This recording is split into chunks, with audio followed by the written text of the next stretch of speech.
보시죠. 민수기 9장 2절과 3절 명령을 하고 있습니다. 함께 읽읍시다. 이스라엘 자손에게 유월절을 그 정한 기일에 지키게 하라. 그 정한 기일 곧 이달 14째 날 해질 때에 너희는 그것을 지키되 그 모든 율례와 그 모든 규례대로 지킬지니라. 명령하고 있습니다. 권면이 아닙니다. 부탁이 아닙니다. 권고가 아니에요. 명령이에요. 명령은 하냐 안 하냐 둘 중에 하나죠. 그리고 물론 이 명령을 하는 이 명령권자의 마음은 너 이거 지켜. 이제 이 전제를 깔고 명령하는 것 아니겠습니까? 자, 지키라고 명령하니까 지키는 건 당연한 겁니다.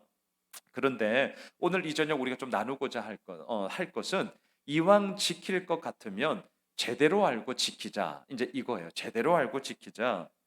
그리고 구약의 이 절기에 대해서 오늘 이제 유월절 한 날을 좀 보려고 하는데요. 여러분 유튜브에 그냥 유월절 하고 검색을 한번 해보세요. 그러면 상당수가 이 유월절 관련해서 올라오는 영상이 이단들이 만든 영상이 엄청 많아요. 그리고 그 중에서도 어느 이단이 많이 만드냐? 요 근처에 있는 하나님의 교회. 안상홍 믿는 하나님의 교회 그쪽에서 이 유월절 절기에 대해서 엄청나게 강조합니다. 그래서 그네들이 이제 언제 예배드려요? 토요일 날 예배드리거든요. 물론 이들의 뿌리는 이제 안식교에서 파생된 이단이에요. 그래서 쟤들은 토요일 날 예배를 드려요. 여하튼 그 근간을 또 유월절로 두거든요. 자, 그래서 오늘은 이 유월절이라는 날을 중심으로 테마를 잡고 제가 세 가지를 그냥 간략하게 보려고 합니다. 우리가 다 알고 있는 사실인데요. 첫째, 유월절은 도대체 무슨 날이냐? 자, 두 번째, 유월절을 지키라고 하는데 어떻게 지키냐? 그리고 세 번째, 이 유월절을 바라보는 구속사적인 관점은 어떻게 바라봐야 되냐? 아주 뭐 그냥 간략하게, 뭐 어려운 말 없습니다. 간략하게 우리가 오늘 이 저녁 한번 보겠습니다. 자, 첫 번째, 유월절은 무슨 날이냐고요? 자막을 보십시오. 출애굽기 12장 13절 같이 읽겠습니다. 내가 애굽 땅을 칠 때에 그 피가 너희가 사는 집에 있어서 너희를 위하여 표적이 될지라. 내가 피를 볼 때에 너희를 넘어가리니 재앙이 너희에게 내려 멸하지 아니하리라. 자, 이 구절에서 유월절이라는 말이 나온 단어가 나옵니다. 넘어가리니. 자, 배경을 우리는 알고 있습니다. 출애굽기의 10가지 재앙. 여러분 10가지 재앙 외우세요? 저는 엄청 무식하게 외우는데요. 그냥 앞 글자만 피계 이파, 각 우매 흑장. 아주 무식하게 외웁니다. 날강이 피, 개구리, 이 파리. 그다음에 뭐죠? 가축의 죽음, 악성 종기, 우매 흑장, 우박, 메뚜기, 흑암, 장자.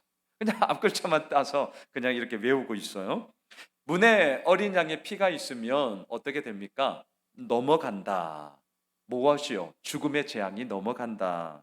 자, 여기서 넘어가리니라는 이 히브리어가 페사으라는 단어인데요. 다른 뜻이 아닙니다. 넘어가다, 뛰어넘다라는 뜻이고요. 요 단어에 파생되어져서 영어에서는 패스 오버, 넘어가다, 뛰어넘다. 그리고 이제 우리는 이 한글 한자에서 이제 파생된 거죠. 넘을 유, 넘을 월, 절기절.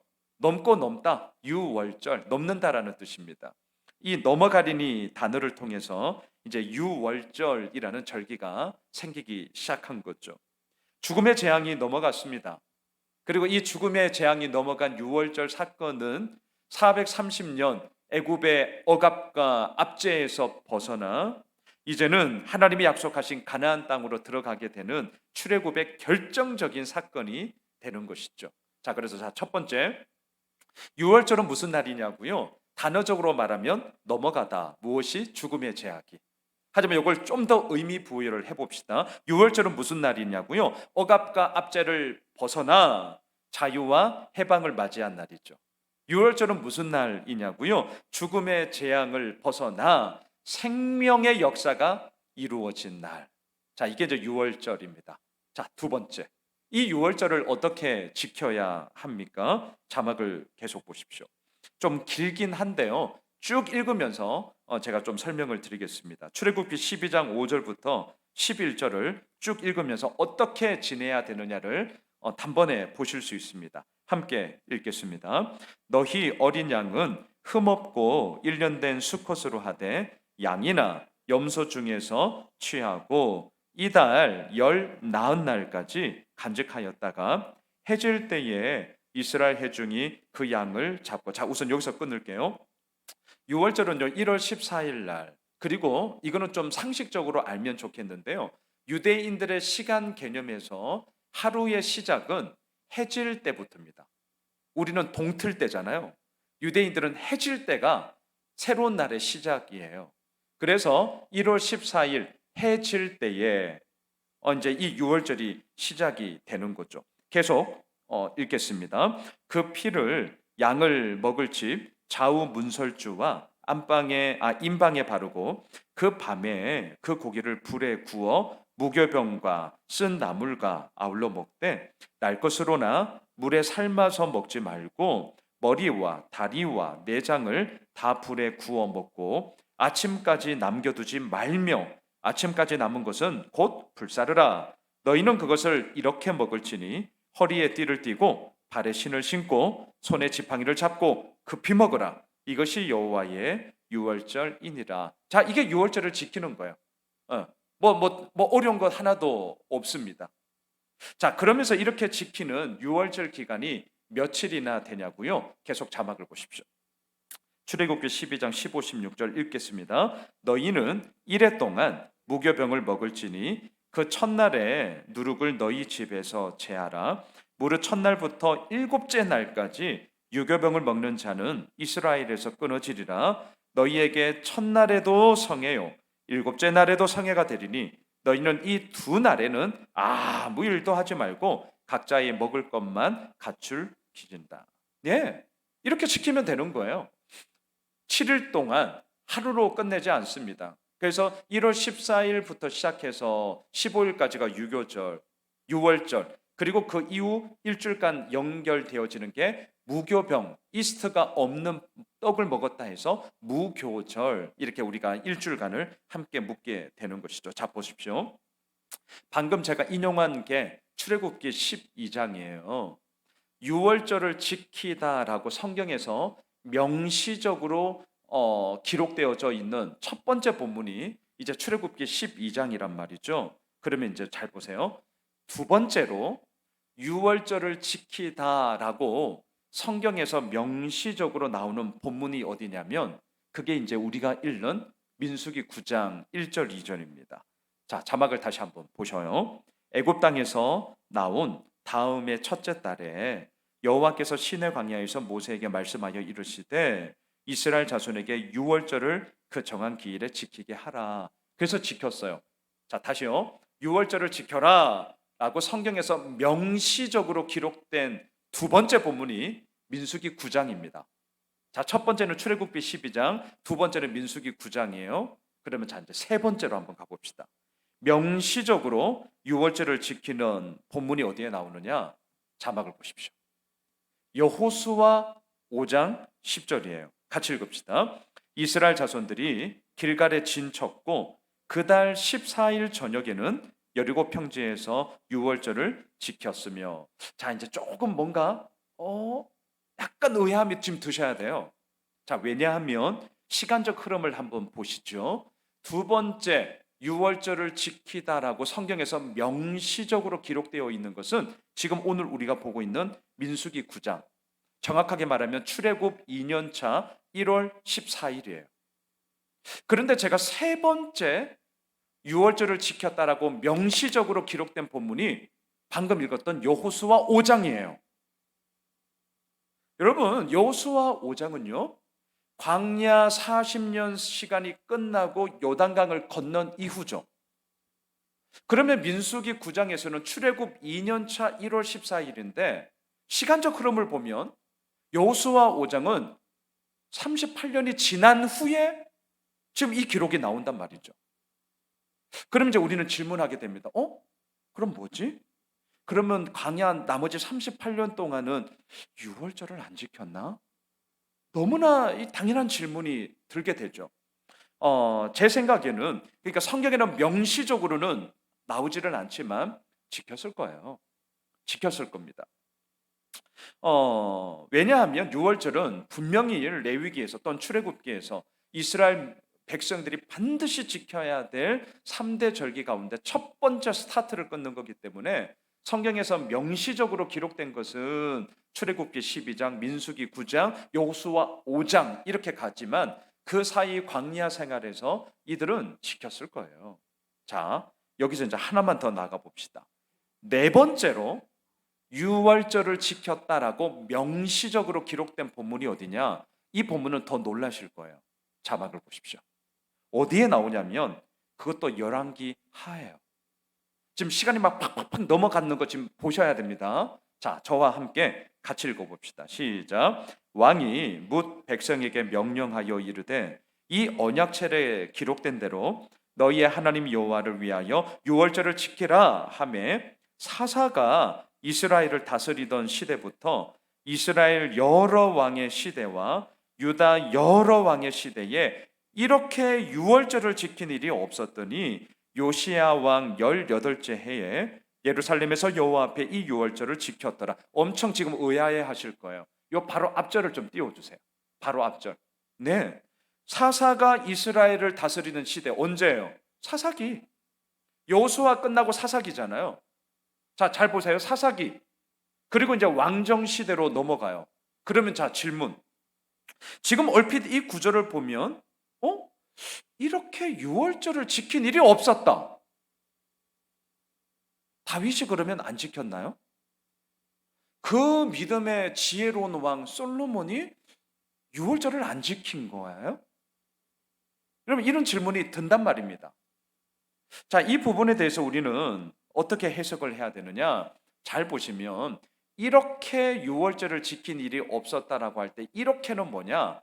바로 앞에 보시면 언약책에 기록된 대로 지킨 적이 없었다라는 말이에요. 그러면 이게 무슨 말일까? 저는 이렇게 해석을 해요. 다른 왕들 지키긴 지켰을 거예요. 다윗 유월절 지켰을 겁니다. 솔로몬 지켰을 거예요. 하지만 언약책에 기록된 대로 지킨 것이 아니라 그저 해오던 관례대로 지켰을 겁니다. 자, 제가 왜 이렇게 이야기를 하느냐? 자막을 보십시오. 역대하 35장 18절. 이 구절이 되게 중요한 구절이에요. 자, 저와 함께 읽겠습니다. 시작. 선지자 사무엘 이후로 이스라엘 가운데서 유월절을 이같이 지키지 못하였고 이스라엘 모든 왕들도 요시야가 제사장들과 레위 사람들과 모인 온 유다와 이스라엘 무리와 예루살렘 주민과 함께 지킨 것처럼은 유월절을 지키지 못하였더라. 자, 뉘앙스가 느껴지세요? 요시야가 언약책에 기록된 대로 지킨 것처럼은 이전에는 지키지 못했다는 거예요. 그러면 어때요? 지키긴 지켰어요.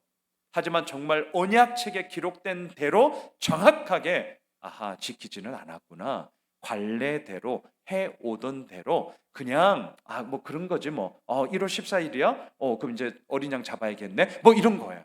의미가 엄청나게 퇴색되어지고 그 의미에 대해서 상당 부분 좀 생각들이 많이 옅어졌었구나라는 것을 우리가 발견하게 되는 것이죠.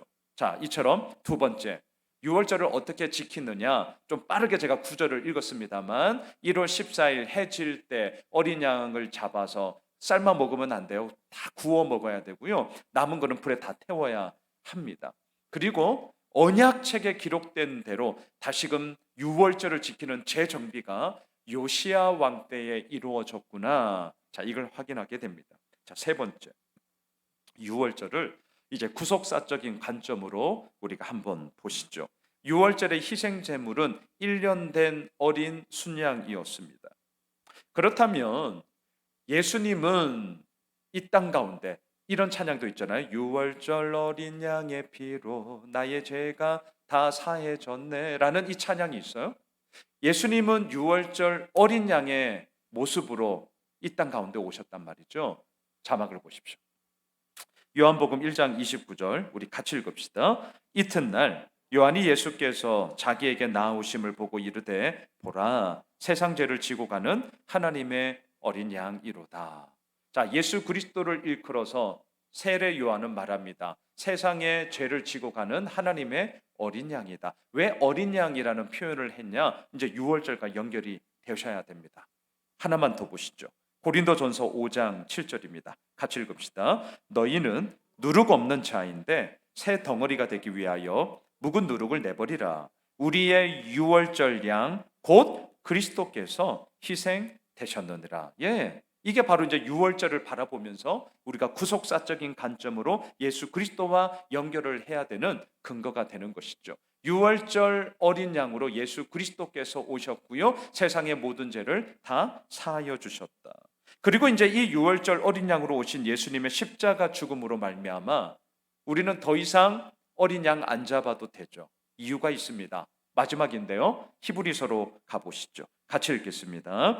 그는 저 대제사장들이 먼저 자기 죄를 위하고 다음에 백성의 죄를 위하여 날마다 제사 드리는 것과 같이 할 필요가 없으니 이는 그가 단번에 자기를 드려 이루셨음이라. 너무나 중요한 구절입니다. 단번에, 이게 영어로는요 once for all, 한 번으로 모든 것을 위하여, 이런 뜻이거든요. 단번에 자기를 들이심으로 말미암아 모든 것을 이루셨어요. 그래서 더 이상 우리는 어린 양을 잡지 않아도 되는 것이죠. 그리고 유월절 어린 양으로 오신 예수 그리스도로 말미암아 이제 우리는 어떻게 되었습니까? 죽음에서 벗어나 생명의 역사를 이루었죠. 어린 양 대신 예수 그리스도로 말미암아 어떻게 되었습니까? 억압과 압제에서 벗어나 자유와 해방을 누리며 이제 우리는 하나님의 자녀로서 당당함으로 나아가게 되는 것 아니겠습니까? 말씀을 정리하겠습니다.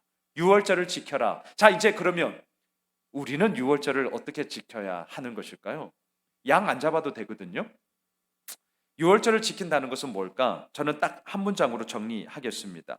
유월절 어린 양 대신 예수 그리스도를 향한 나의 믿음, 그리고 또한 예수 그리스도로 말미암아 단번에 모든 것이 이루어졌음을 오늘도 내 삶 가운데 고백하고 인정하고 나의 입술로 선포하는 것, 이게 오늘 우리가 유월절을 지키는 것이다 라고 말씀을 드리고 싶습니다. 바라기는 유월절을 지키다, 어떠한 한 절기만의 이야기가 이제는 아닙니다.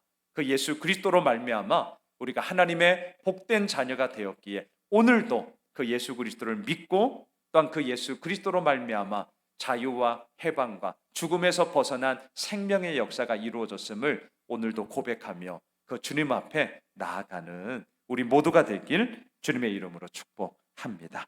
우리 함께 찬양하고요, 기도하는 시간 갖기 원합니다. 주님 말씀하시면 내가 나아가리다. 주님 뜻이 아니면 내가 멈춰서리다. 나의 가고 서는 것 주님 뜻에 있으니 주님 나를 이끌어 주시옵소서. 함께 찬양하고요, 우리 기도하는 시간 갖겠습니다.